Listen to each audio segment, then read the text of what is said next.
France Info. Bonjour à tous, nous sommes aujourd'hui avec Xavier Capodano de la librairie Le Genre Urbain à Paris. Xavier, bonjour. Bonjour. Et on parle d'abord vélo, cyclisme avec ce livre, Le coureur et son ombre, signé Olivier Aralambon, c'est publié au Premier Parallèle.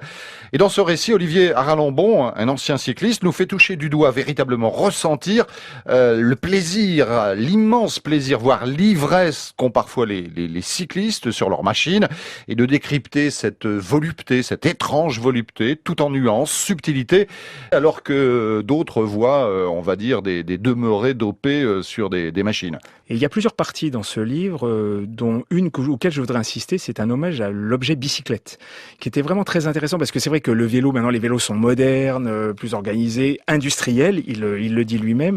Donc c'est aussi un retour à une forme d'artisanat fin et intelligent. Et c'est l'amour d'un jeune homme, quand il a 15-16 ans, qui va avoir son premier vélo, et d'ailleurs pour lui, un vélo n'est qu'un vélo de course, et il va commencer tous les rêves et tout ce qui va s'en suivre. Et il dort avec son vélo qui est dans sa chambre, voilà. Il admire, il écoute le bruit des roulements à billes, c'est extraordinaire, il caresse absolument le cadre. C'est exactement ça, et surtout ce sera le fil rouge du livre, parce qu'on va retrouver cet amour de cet objet jusqu'à décrire que le vélo doit toujours être propre, quelles que soient les circonstances.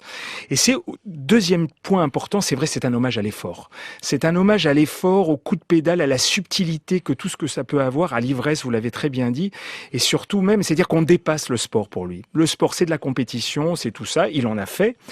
Mais être sur un vélo, c'est aussi dépasser son corps, c'est le ressentir, c'est aussi voir. Il dit, pédaler, c'est pas la tête basse, c'est toujours la tête haute. Donc on regarde plus le paysage qu'on ne croit, et surtout on regarde les gens qui sont autour de soi et ses adversaires potentiels. Alors Olivier Aralambon a été cycliste, il a fait de la compétition, et puis il a tout quitté à un moment ou à un autre pour faire des études de philosophie, et je serais tenté de dire que ça se lit, ça s'entend dans ce livre. Ah oui, tout à fait. Il a une magnifique plume, on retrouve vraiment, je ne sais pas si c'est du Antoine Blondin, soyons humbles sur cette question, mais franchement, on a un grand plaisir de lecture. Le coureur et son ombre, signé Olivier Aralambon, publié par Premier Parallèle. Xavier, les villes, paraît-il, regorgent de plantes comestibles.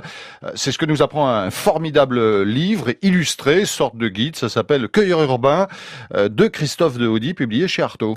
Christophe Deaudy est botaniste, il est très jeune d'ailleurs, et je tiens à le souligner. Donc sa passion, c'est vraiment les plantes sauvages, celles qu'on essaye de désherber, celles qu'on essaye d'enlever, celles qu'on n'utilise pas. Donc déjà, il va les regarder, les observer, les réutiliser. Mais ce qui fait la force de ce livre, en plus de ce guide, c'est qu'il vous montre tout ça, que ça se passe dans nos villes et dans nos grandes métropoles.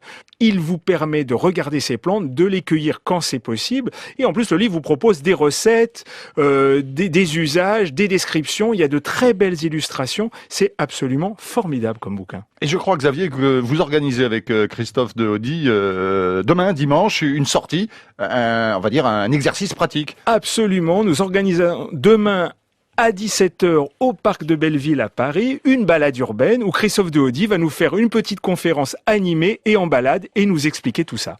Xavier, il nous reste peu de temps pour parler d'un pavé, d'un roman de plus de 900 pages, roman formidable, Brothers du chinois Ya Hua, ça a été publié il y a quelque temps déjà par Actes Sud, ça c'est ressorti en poche chez Babel, la collection poche d'Actes Sud, et c'est un roman gigantesque.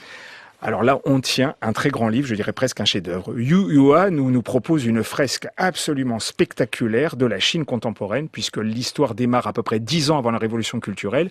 Le livre finit en 2006, donc on a 50 ans d'une histoire. Et on va suivre le destin de deux demi-frères à qui tout va leur arriver. C'est absolument impressionnant.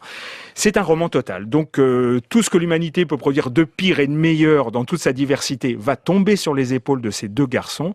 Et tout ce qu'on n'imagine même pas, tellement c'est foisonnant, va leur tomber sur les épaules. Ça va à 200 à l'heure.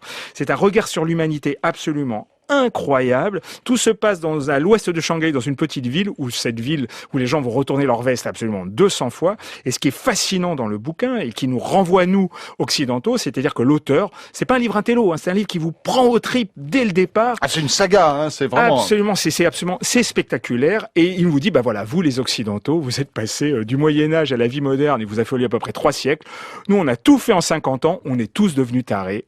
et ça résume bien la situation. Et merci pour cette redécouverte, Xavier Brothers du chinois Yua, publié en poche chez Babel. Merci Xavier Capodano de la librairie Le Genre Urbain. C'est l'une des librairies du réseau lalibrairie.com. Merci Xavier. Merci à vous.